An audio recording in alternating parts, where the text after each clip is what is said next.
नमस्कार दोस्तों, जैसा कि आप सभी ने भी देखा है, रिसेंटली इंडिया में ऐसे बहुत सारे केसेस सामने आए हैं जिसमें से पुरुषों को महिलाओं के द्वारा प्रताड़ित किया गया है।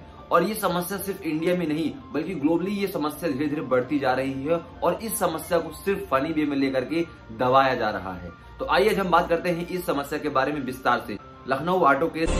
सीसीटीवी फुटेज में बीच सड़क पर कैब ड्राइवर को मारने वाली युवती की सच्चाई सामने आ जाने के बाद जोमेटो केस एंड राजस्थान में एक वाइफ ने अपने हस्बैंड को बेड से पीटा था, लेकिन सभी ने इन सब वीडियोस को एक फनी वे में लिया था। अक्सर हम सभी ने देखा है कि समाज में जो भी गलतियां होती हैं, जो भी एक दूसरे से लड़ाई झगड़े होते हैं या कोई एक दूसरे के प्रति जो कोई क्राइम कमिट होता है या कुछ भी चीजें ऐसी होती हैं जिसमें से पुरुष को एक्यूज और महिला को विक्टिम माना जाता है, हमेशा पुरुष ही दोषी ठहरा जाता है। ऐसा हम सभी ने अपने समाज में देखा ही है। आखिर ये नारीवाद का जन्म कैसे हुआ, क्यों हुआ और कैसे बढ़ता चला रहा है, तो इस नारीवाद का नकारात्मक प्रभाव क्या पड़ रहा है। इन सब समस्याओं के पीछे कहीं ना कहीं नारीवाद बहुत बड़ा योगदान रखता है, क्योंकि नारीवाद को जितना बढ़ावा दिया गया है, कहीं ना कहीं नारीवाद के उतने ही नकारात्मक प्रभाव देखने को मिलते आ रहे हैं समय दर समय। सबसे पहले हम बात करते हैं कि ये नारीवाद का इतिहास क्या है, ये फेमिनिज्म क्या है। नारीवाद वेस्टर्न कंट्री से उत्पन्न हुआ, क्योंकि जो समस्याएं थी कि महिला सिर्फ घरेलू क्षेत्र तक ही सीमित थी और जो पुरुष थे वो सार्वजनिक क्षेत्रों तक के लिए रिजर्व थे। महिलाओं को प्रॉपर्टी रखने और पढ़ने लिखने के अधिकार भी नहीं दिए गए थे। यहाँ तक कि महिलाओं को वोट देने का अधिकार भी 20वीं शताब्दी में दिया गया था और महिलाओं को सोशल एक्टिविटीज में हिस्सा लेने से वंचित कर दिया गया था। इस वजह से नारीवाद की विचारधारा उत्पन्न होती है और 15वीं शताब्दी में पहली नारीवादी दार्शनिक क्रिस्टीना डी विसान ने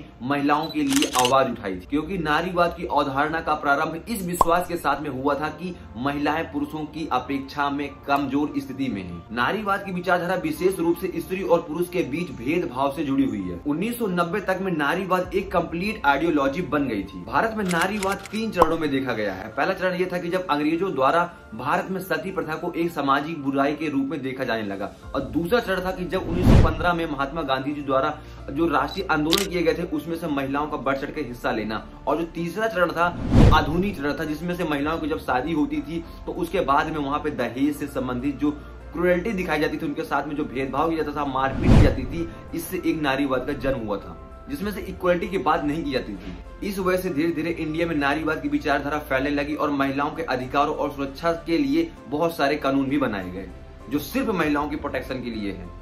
कुछ लॉज इस प्रकार है: the immoral traffic prevention act 1956, the dowry prevention act 1961, जिसको हम कहते हैं दहेज प्रतिषेध अधिनियम 1961, the commission of Sati prevention act 1987, protection of women from domestic violence act 2005, the sexual harassment of women at work place prevention and provision act 2013, the criminal law amendment act 2013। इस तरह से महिलाओं के संरक्षण के लिए कानून बनाए गए जो कि जरूरी थे। लेकिन अब ये सवाल उठता है कि क्या ये सिर्फ अधिकार, सिर्फ सुरक्षा सिर्फ महिलाओं के लिए जरूरी है? क्या पुरुषों के लिए नहीं है? क्या पुरुषों के साथ में सेक्सुअल हरेसमेंट नहीं हो सकता है? क्या पुरुषों को महिलाओं के द्वारा प्रताड़ित नहीं किया सकता है? ऐसे बहुत सारे सवाल है। भारतीय समाज में जब किसी स्त्री को किसी पुरुष के द्वारा पीटा जाता है या किसी पत्नी को उसके पति के द्वारा पीटा जाता है, तो आस पड़ोस के जो महिलाएं होती हैं, जो आस पड़ोस के लोग होते हैं, वो यही कहते हैं कि कितना क्रूअल बंदा है, कितना मतलब बेकार आदमी है, कितना बुरा इंसान है जो अपनी पत्नी को मार रहा है, कैसा मर्द है ये, डैश डैश करके उसको जाने कितनी सारी बातें बोल जाती हैं।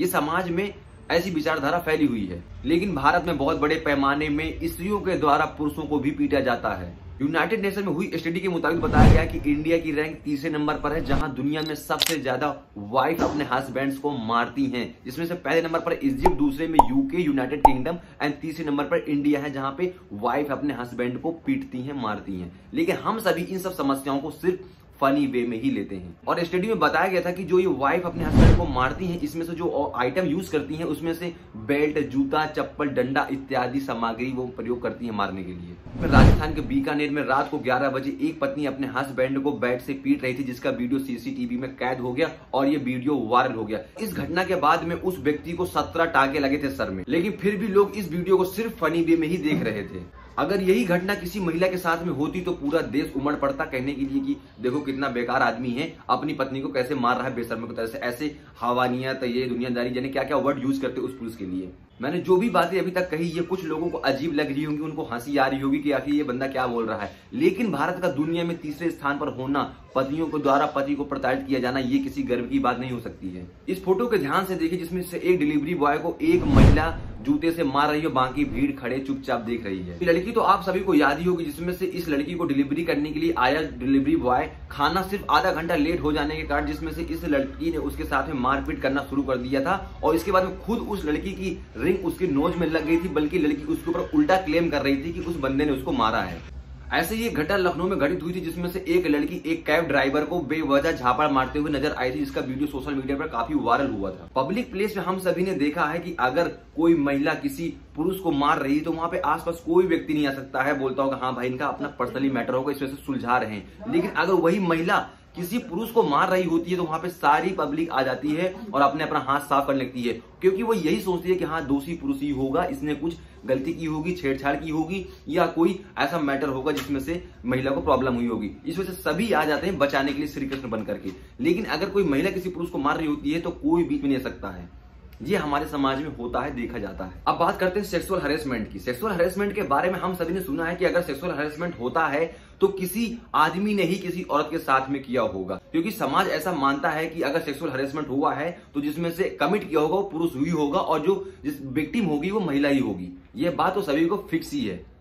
लेकिन सवाल ये है कि क्या कभी सेक्सुअल हरेसमेंट किसी पुरुष के साथ में नहीं हो सकता है महिला के द्वारा? 527 मेल के ऊपर इंडिया में 7 शहरों में दिल्ली, मुंबई, कलकत्ता, चेन्नई, बेंगलोर, हैदराबाद, पुणे में किया गया, जिसमें से 19% पुरुषों ने बताया कि उनके साथ में सेक्सुअल हरेसमेंट किया गया उनके वर्क प्लेस में, ऑफिस में। अब हम बात करते हैं फेक रेप केसेस की। कुछ दिन पहले मैंने एक वीडियो बनाया था जिसमें से मैंने बताया था कि हमारे इंडिया में हर 16 मिनट में एक रेप होता है और राजस्थान में 1 घंटा 56 मिनट के हिसाब से सबसे ज्यादा रेप राजस्थान में ही होते हैं। लेकिन अभी हाल ही में राजस्थान के डीजीपी ने बताया कि राजस्थान में जितने भी केसेस हुए हैं रेप से संबंधित, उसमें से 41% केसेस फॉल्स रेप केसेस हैं, वो गलत झूठी तरीके से फंसाए गए। और फेक रेप केसेस के पीछे का जो मेन रीजन निकल के आया वो सबसे बड़ा रीजन ये है कि पुरुष को दोषी ठहरा करके उससे पैसे ऐंठना या उससे पैसे लेना ही सबसे बड़ा रीजन पाया गया है। लॉयर विनय शर्मा ने बताया है कि उनके पास में ऐसे बहुत सारे क्लाइंट आए हैं जो झूठे रेप केस में अक्यूज थे। महिलाओं के अधिकारों के लिए जो कानून बनाए गए हैं उसमें से स्पष्ट रूप से लिखा हुआ है कि ये अधिकार सिर्फ महिलाओं को है, according to IPC Indian penal code section 376, जिसमें से कहा जाता है कि अगर किसी पुरुष जबरन किसी महिला के साथ में शरीर संबंध बनाता है तो वो रेप की श्रेणी में गिना जाएगा। लेकिन व्हाट अबाउट मैन, पुरुषों के लिए क्या है? आईपीसी भारतीय दंड संहिता की धारा 354D कहती है स्टैकिंग के बारे में, अगर कोई पुरुष किसी महिला का पीछा करता है या उसे संपर्क बनाने की कोशिश करता है तो वो एक अपराध माना जाएगा, अपराध की श्रेणी में गिना जाएगा। सिर्फ और सिर्फ महिलाओं के संरक्षण के लिए कानून बने हैं जिसमें से स्पष्ट रूप से लिखा हुआ है कि ये अधिकार महिलाओं के लिए है। व्हाट अबाउट मैन, मेरा क्वेश्चन अभी भी यही है कि पुरुषों के लिए आखिर क्या? अगर यही घटना पुरुष के साथ में घटित होती है, कोई लेडी पुरुष को परेशान करती है, जबरन उससे संपर्क बनाती है, व्हाट्सएप, फेसबुक, ट्विटर में उसको कांटेक्ट करती है या उसका पीछा करती है, जबरन उसके साथ में शरीर संबंध बनाती है, तो उसके लिए क्या प्रोविजन है? समस्या के लिए मैं अपना एक छोटा सा ओपिनियन देना चाहूंगा जिसमें से मैं अपने लेजिस्लेचर को कहना चाहूंगा कि एक प्रॉपर रेप लॉ इंडिया में बनाया जाए और मेन प्रोटेक्शन के लिए भी लॉ बनाया जाए, क्योंकि इंडिया में अभी भी article 14 of Indian constitution properly काम नहीं कर रहा है, अभी भी सुचारू रूप से लागू नहीं हो पाया। ये समस्या भारत में बनी हुई है।